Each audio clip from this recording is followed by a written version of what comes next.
Newsflash! He's not walking down that ramp! Guys, what is going on? This is the Club of the Man 1993 coming at you for another live review. And this time it's NXT, the March 21st, 2018 edition of NXT. We have only 2 more episodes of NXT left before NXT TakeOver New Orleans. Man, I cannot wait for this show, and I'm just dying to know what the heck is going to happen with Tommaso Ciampa and Johnny Gargano. Are they doing a match at New Orleans, or are they waiting till Chicago, or it's an angle, whatnot? Well, we had at least some sort of a tease tonight as well, as Tommaso Ciampa somewhat finally snapped. I mean, he didn't really have to say much because he already had told us before why he did what he did to Johnny Gargano last year.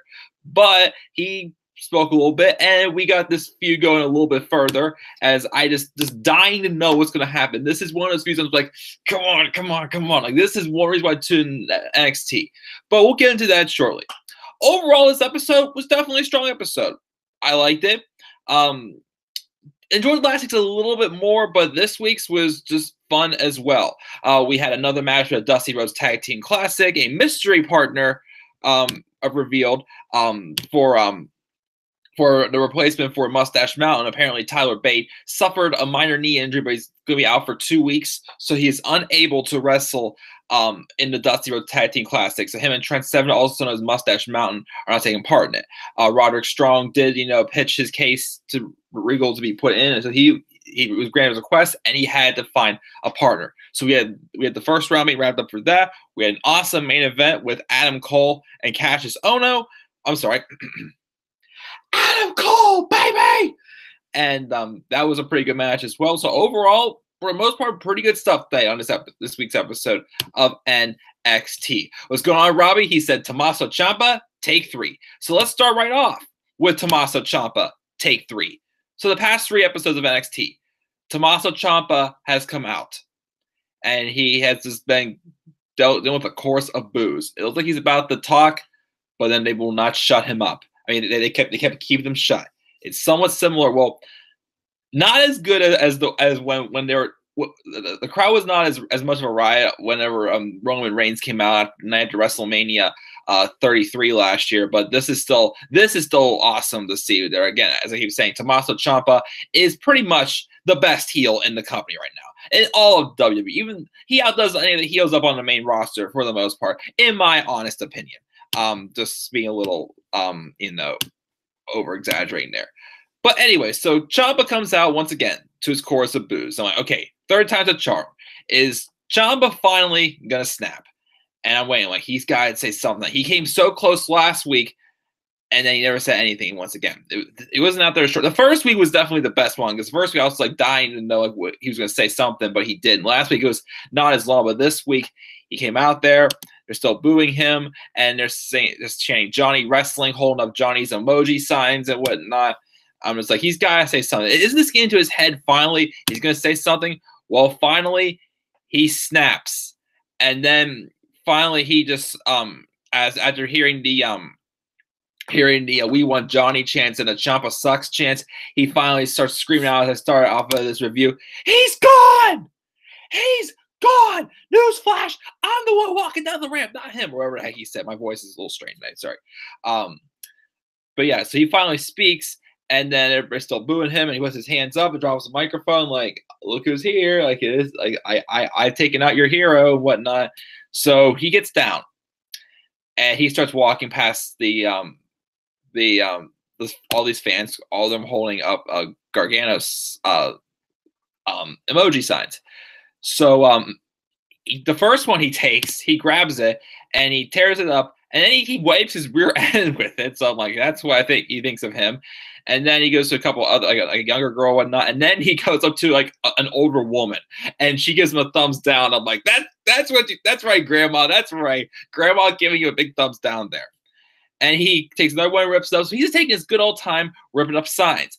Finally, he gets to the corner, and there is like a big emoji sign being held up. I'm like, dang, where did somebody get that big of a piece of poster board from? So Tommaso took it and he ripped it. And the fan who had the poster had a mask on. He lifted up the mask, and of course, it was Johnny Gargano. We have not seen Johnny Gargano on NXT since he lost his job after losing in the career versus title match to Andrade Cien Almas at an NXT event a couple weeks after Takeover, Philadelphia. But he sees Ciampa, he gets that fire in his eyes. This is the man who costed him his job. And Ciampa turns around, and Johnny just punches him right in the face, and he was stunned and whatnot. So Johnny jumps over the ramp, jumps into the ring, and he starts beating down on Ciampa. He gets a couple of shots in, but unfortunately, the security got in there right away, and I'm like, dang it! I wanted to see this go even further than it was. And Johnny was like trying to break free of them, trying to get back in the ring. And Tommaso's sitting there just like, you punched me in the face. I give him that look like, I can't believe you got me and whatnot. But Gargano trying to break free and trying to get back in there, just tear Tommaso to shreds and whatnot. Unfortunately, it didn't work because they did escort him out.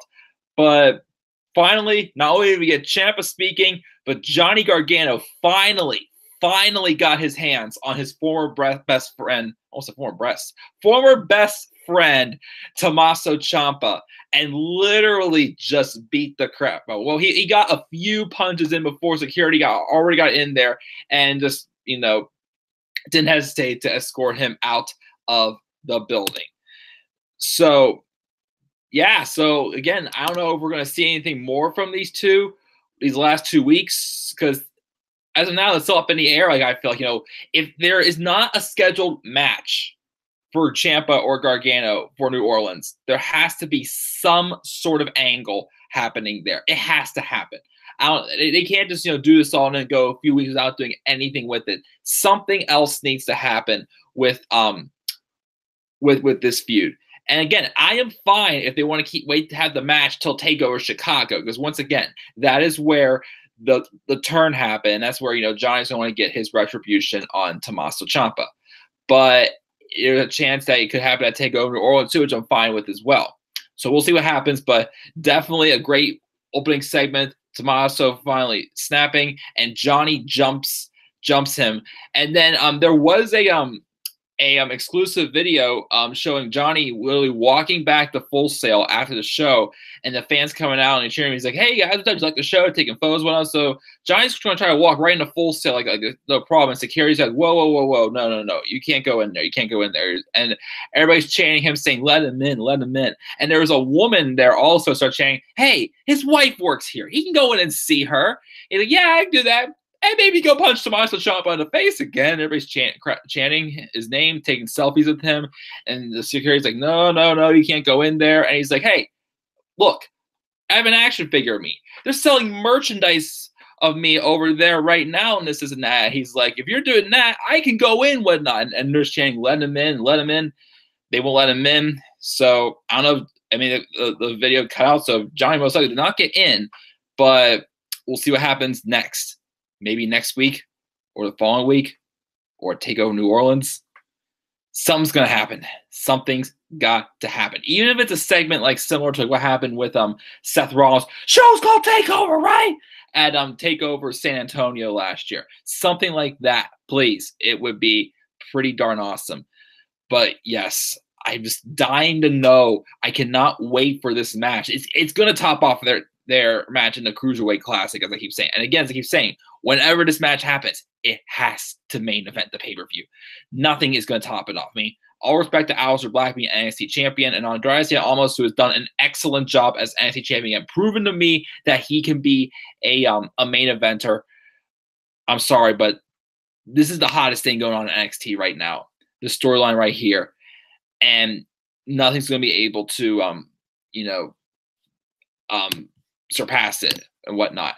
So yes, I definitely, am looking forward to seeing what happens next this feud. I don't know when it's going to happen, but I'm dying to know. Live chat, see what we got. Ciampa confronting the old lady was pure gold. What a great heel. No remorse, no respect. Exactly. And NXT has real security. Main roster has U.S. Marshals. Yeah, I didn't understand that either. I don't know if you collect the Funko Pop bobbleheads, but Johnny Gargano NXT one would be a hot seller. I did not collect any of those, but if I can get one of those, wouldn't be too bad of an idea.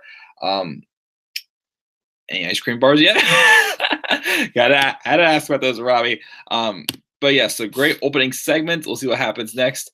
So then we were then taken to, this is where we were taken to the Dusty Rhodes recap of the Dusty Rhodes Tag Team Classic. That's where we're getting the whole spew about how Tyler Bates not able to wrestle because he tweaked his knee. So instead, Roderick Strong made his pitch for him to be involved in the Tag Team Classic. So, and then he was granted a request, but he had to find a partner. So the partner was going to be revealed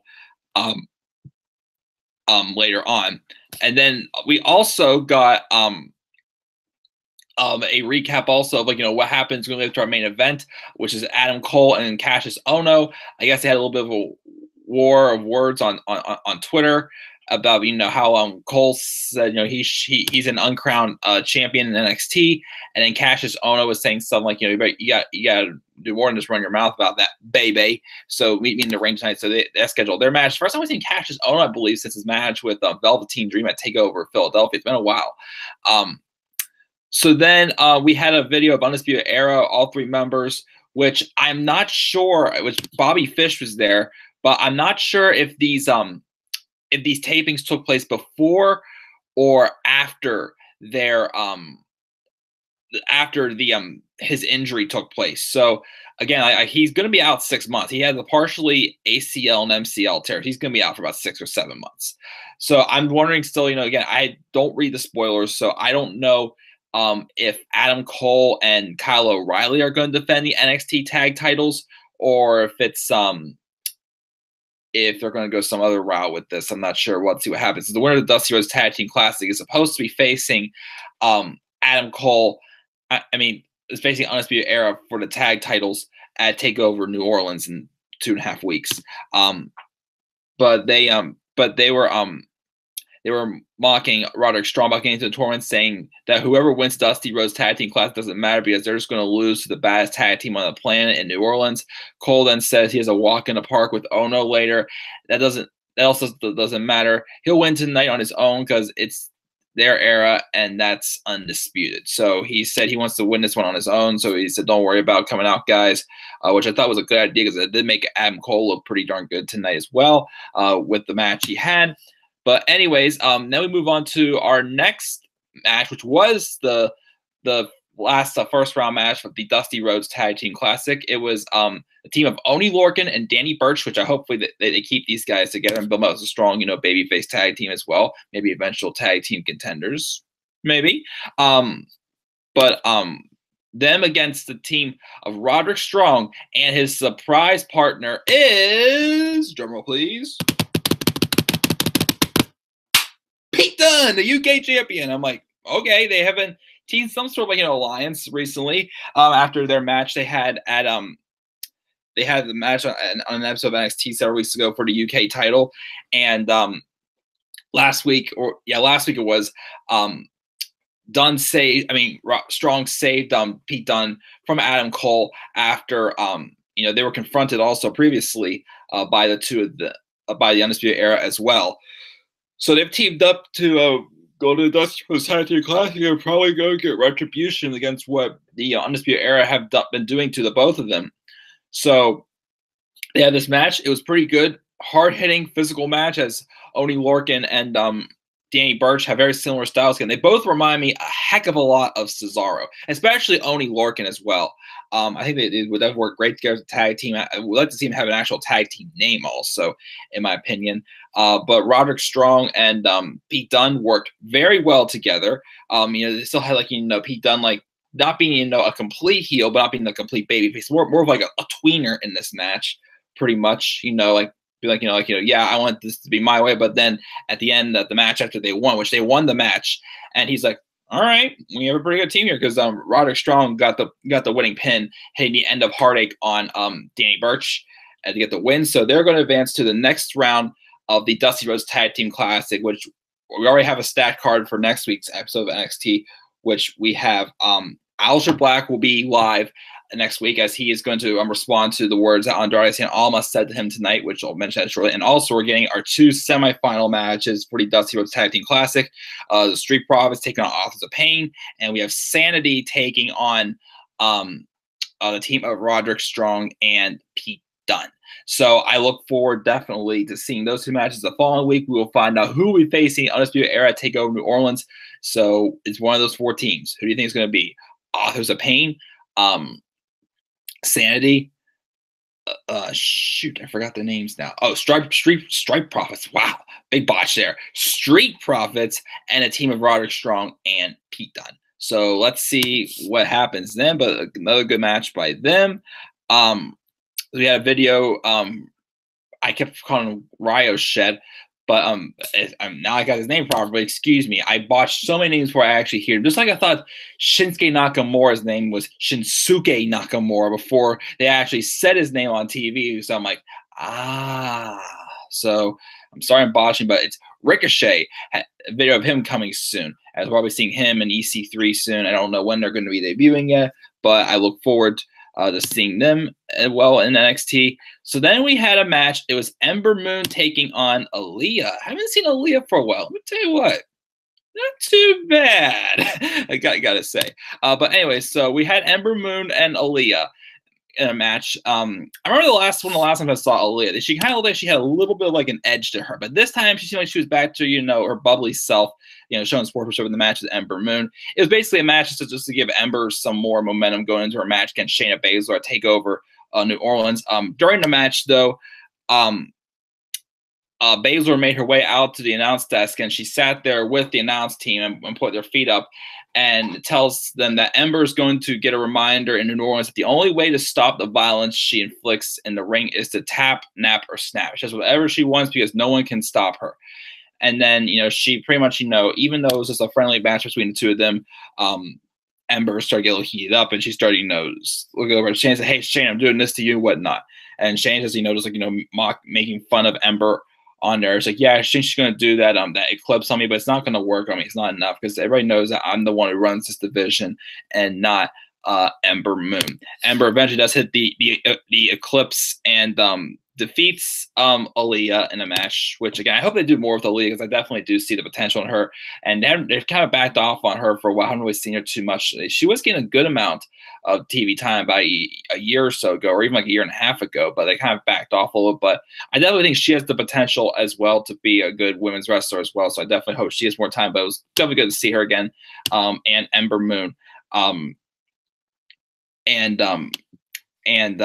definitely get a win over her to get more momentum. I look forward to seeing. I'm hoping still that they put a stipulation on for the match at TakeOver New Orleans. Again, my prediction still is a submission match. My prediction, honestly, but we'll see what happens. I think that's where Ember's going to drop the talent. Ember's going up to the main roster. Now, I know probably also earlier in the year when I thought since Asuka was probably going to be on Raw, was when it was probably going to be Asuka and Paige at WrestleMania, but now it's going to be Asuka and Charlotte. I think now Ember should go over to Raw for the time being, just to keep her and Asuka, like away from each other, like from crossing paths. Well, they still kind of can with the dual brands, but just to have their own separate brands and they be like the biggest names on their brand. So that's what I think what should happen there. So with Asuka probably going to SmackDown, Ember should go to Raw when she gets called up.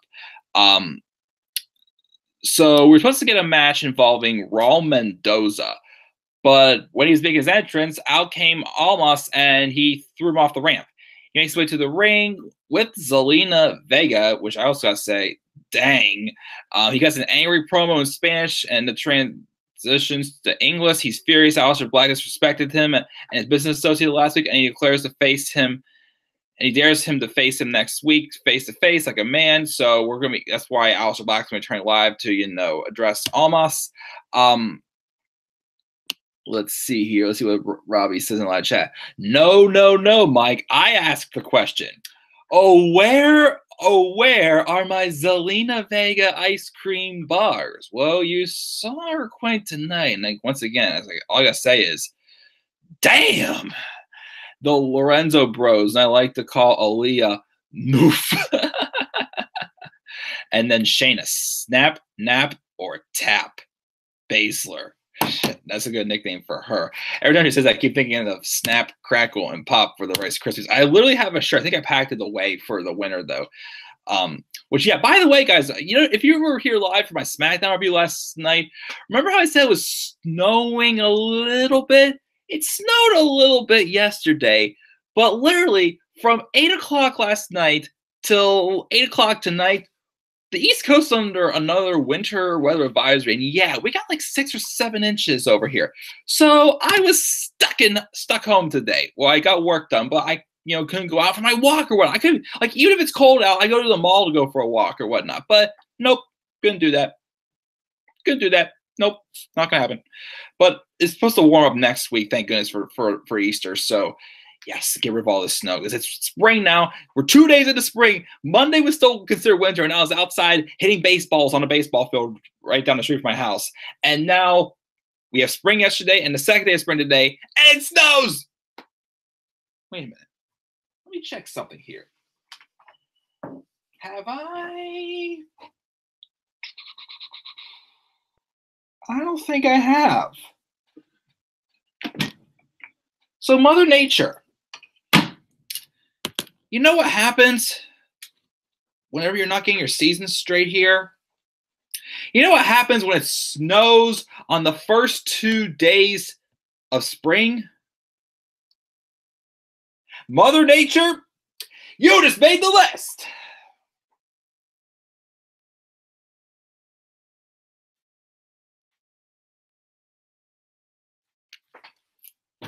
Which, by the way, again, if you didn't hear me talk about it a couple times already, April 3rd, in 2 weeks. Yeah, 2 weeks. I will be going to see Fozzy live. I'm pretty darn excited to see Jericho again. Anyways, but yes, I'm getting off that rant. But getting back to Robbie's comments in the live chat, he loves the feud between Ember and Shane. You can feel the animosity between them. Yes, definitely. I definitely agree with that completely, Robbie. But yes, the Mother Nature's made the list. So moving on now, we also have a hype video for Lars Sullivan coming back next week as he's been gone for a while. I think I heard he had a knee injury, I think. I'm not sure, but definitely good to see Lars back as well. As he was on a roll, he challenged Killian. He called out Killian Dane that 1 week, but we never see him come face to face. I know I've talked about how I think Sanity is possibly going to be called. I think Sandy and AOP both could possibly be called to the main roster after WrestleMania. But I would definitely agree with Robbie.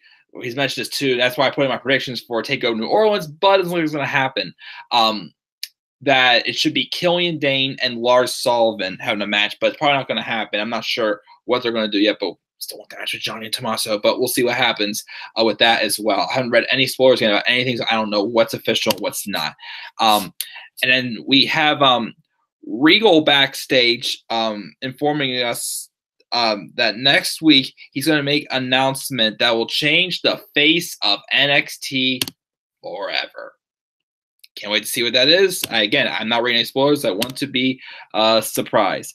I wonder if we'll ever see Lars face either Killian Dane or Roddy. I mean, we did see him face Roddy in a match. Well, it was after Strong called him out again because they had a really good match when they were having those qualifying matches for the number one contendership for that fatal 4-way match. The winner was going to face Almas at TakeOver Philly. But yeah, definitely with Dane. With Roddy, I was like, I wouldn't be as upset, but I do think, legitimate beef. He did get hurt, so that's probably why we did not get any of those matches yet. But I would like to see Sullivan and Killian Dane go at it definitely before Sandy goes to the main roster.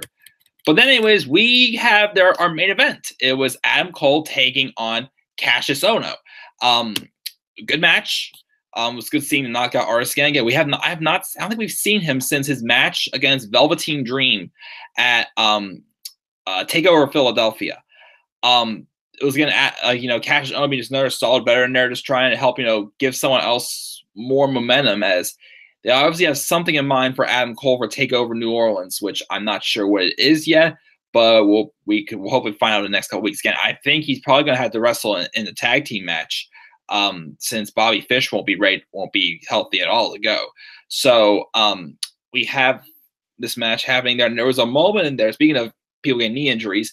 There was a moment there where it looked like Adam Cole landed kind of awkwardly on his knee, falling over the top rope. So I, for a moment, thought he was legitimately hurt. And then Ono was like leaning over the ropes, and then Cole hit this like sick-looking enziguri to the side of the head on Ono, and I'm like, you tricked me, you little snitch, you tricked us again. But it was a lot of good back and forth action between the Knockout Artists and as they called him the Rasputin of the Undisputed Era. Rasputin makes me think of Seinfeld because that one episode where that one named her baby Rasputin after George said he would never name a child Rasputin, or whoever said that. But yeah, it was a good back and forth match. The O'Reilly and Fish didn't come out though. So Cole won this one on his own, which I think is good to see. I don't mind having stables coming out and attacking like they do, but here and there giving like someone like Adam Cole a singles win on his own. It does feel good definitely, because not having played the cowardly heel role all the time, like the main roster does. We get the same thing all the time, so it's definitely good to see that. So good main event, and that. Pretty much it for this episode of NXT. Again, we have 2 episodes left before we get to NXT TakeOver New Orleans. A lot of fun action here tonight. We had Tommaso Ciampa finally getting punched in the face by Johnny Gargano, but he got Gargano taken out. We had good matches for the Dusty Rhodes Tag Team Classic. Surprising to see Roderick Strong and Pete Dunne team up. We had a good match between Ember Moon and Aaliyah Noof, as Robbie would say. We had the promo with Andrade Cien Almas and Zelina Vega. Where are my Zelina Vega ice cream bars? And then, our main event was solid as well. So, so for my overall grade for NXT this week, again, I enjoyed it. I enjoyed last week's episode a little bit more, and also it's good to see we're back at Full Sail again, because I definitely miss Full Sail. Atlanta Center Stage Theater was okay, but I prefer Full Sail. I like Full Sail a lot better. But I give this episode of NXT a strong B+. Almost an A-, but a strong B+. Really great show. I definitely enjoyed it from top to bottom. Let me see here. Robbie says, Mike, imagine Lars Sullivan versus Pete Dunne. Yes, I want to see that match. You think we'll get Candice LeRae versus Zelina Vega at TakeOver? It should happen. Yes, definitely. Here's the thing: if Johnny Gargano, if they don't do the match with Gargano and Ciampa, they have to do this match. And even Tommaso Ciampa could go out there and start bullying Candice LeRae, and Johnny Gargano can have a reason to come in there and attack Ciampa. I mean, I like to see the match happen between LeRae and Vega, but I feel like that could also help put it over the angle also between Ciampa and Gargano as well, but have all 4 of them coming out looking good in the process as well. But yes, I definitely think that match needs to happen. Mike and Dan both put Mother Nature on the list, so that's what happens when you live in Pittsburgh, Robbie. Inconsistent weather all the time. So yeah, but it's supposed to get warmer next week, so hopefully the snow doesn't last too long, because I definitely want to get out. Got some shopping to do since I signed up for that softball league. I want to get some baseball pants and a couple other little odds and ends for that. But yeah, guys, I think with that I'm going to call it a night. Well, for this live stream at least. So Robbie, thank you as always for tuning in. Yeah, I give this this episode of NXT a strong B+. Again, almost want to give it an A-, but I went with a B+. Still hyped. I can't talk. I'm hyped. We ain't hype. Mojo Rawley's not hype anymore. Anyways, though, yeah, I give this episode of NXT a B+, and I'm still looking forward big time to take over New Orleans. And again, even WrestleMania 34, I'm excited for as well. It's been a pretty fun week, and pretty good, not too bad a week to be a wrestling fan. Also with NXT, Raw had its moments. SmackDown even knows more so about one thing. It was so awesome to see Daniel Bryan back in action again. This dude looked like he did not miss a beat at all. So yeah. So again, B+. So if you can after watching this live review, after it's uploaded, please leave your thoughts down in the comment section below. As always, know what your thoughts of this episode of NXT was. It would be great. Also, be sure to click my like and subscribe button. Also, for more content to come on the channel, you may always as well follow me on Twitter at DemandAirborne93. Now, it's not going to be it for tonight, though, because I mentioned this last week. I'm going to do it, and I'm going to do this. I'm going to record it and upload it, like, in the next couple hours, a rant video. Now, my good friend Hassan the Mighty told me I should do a rant video after I ranted about this person on one of my SmackDown reviews recently. So a couple weeks ago, I did my honest opinion about Roman Reigns.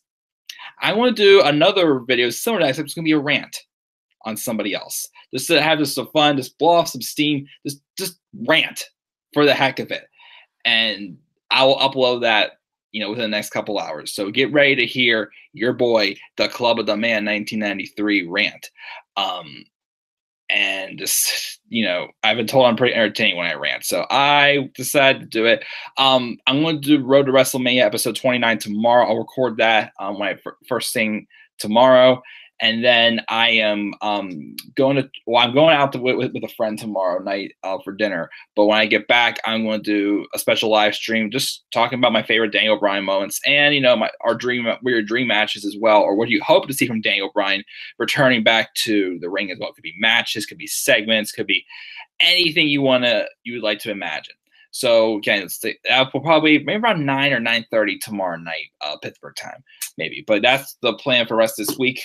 So yep, and also any odds and ends that come in here and there as well, as I've started my past Hall and Twofold Let's Play, and then I do have another idea for another little entertainment video. It's not gonna be a music video. It's gonna be a little bit like a skit, and there's like a backstory behind it. But I'll probably do that sometime in the next couple of weeks as well.